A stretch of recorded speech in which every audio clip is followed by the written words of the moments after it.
déjà compliqué, la révision constitutionnelle en suspens après l'affaire Benalla. L'affaire Benalla aura eu raison, au moins provisoirement, du projet de révision constitutionnelle voulu par Emmanuel Macron et dont l'examen, déjà compliqué, a été dimanche suspendu jusqu'à nouvel ordre, après un blocage inédit de l'Assemblée nationale.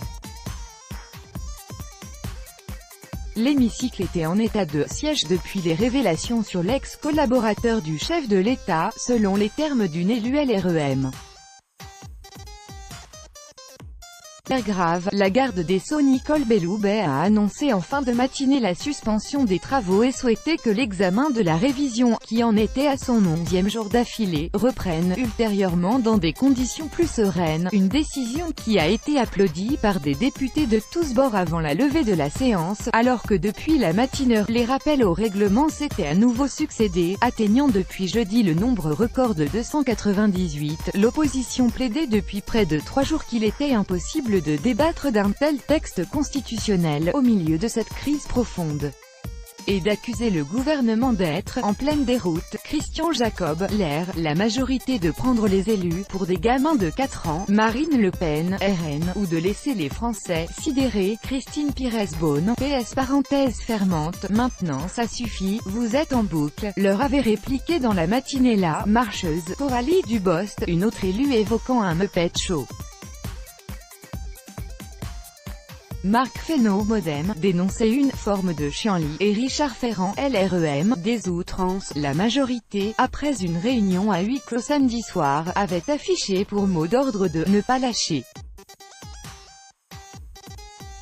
Ils nous font chier, donc on les fait chier aussi, avait glissé un ténor au congélateur, mais il fallait mettre fin au cirque, a affirmé une source dans la majorité, au vu de la situation inédite de blocage de tous les groupes d'opposition. Tous rejettent les 3 volets de la réforme des institutions constitutionnelles, loi organique et ordinaire, qui prévoit notamment une réduction du nombre de parlementaires et une dose de proportionnelle de 15%, dénonçant une hyper-présidentialisation. Plusieurs ont trouvé dans l'affaire Benalla un argument supplémentaire pour repousser un texte qui affaiblit le Parlement. Le socialiste Olivier Faure, y voyant l'illustration du danger de laisser un exécutif tout-puissant, Jean-Luc Mélenchon, LFI, s'est félicité sur Twitter de cette mise au congélateur du texte, fustigeant les pieds nickelés de la Macronie, et déjà, des voix s'élèvent pour réclamer un retrait pur et simple de la réforme.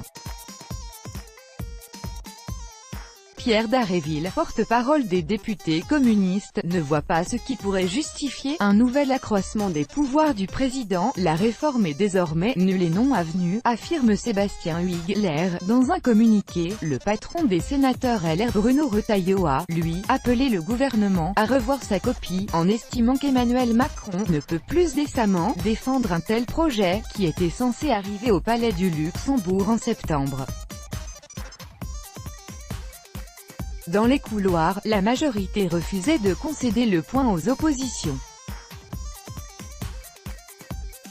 Elles sont privées de quelques victoires, que ce soit par l'excès de leur position, leurs excès de langage, a affirmé à l'AFP Gilles Legendre, LREM. Mais quid du calendrier parlementaire? Un brouillard assez dense règne, constate-t-on dans la majorité. Lundi, après l'audition de Gérard Collomb le matin par la commission des lois, dotée des prérogatives d'enquête, les débats doivent reprendre à 16h, sur le projet de loi « Avenir professionnel ». En principe, le texte Asile-Immigration, porté par M. Collomb, est aussi au menu à compter de mercredi. MDE Rugy doit consulter les présidents de groupe et le gouvernement pour organiser les débats des 2 prochaines semaines, soit d'ici la pause estivale.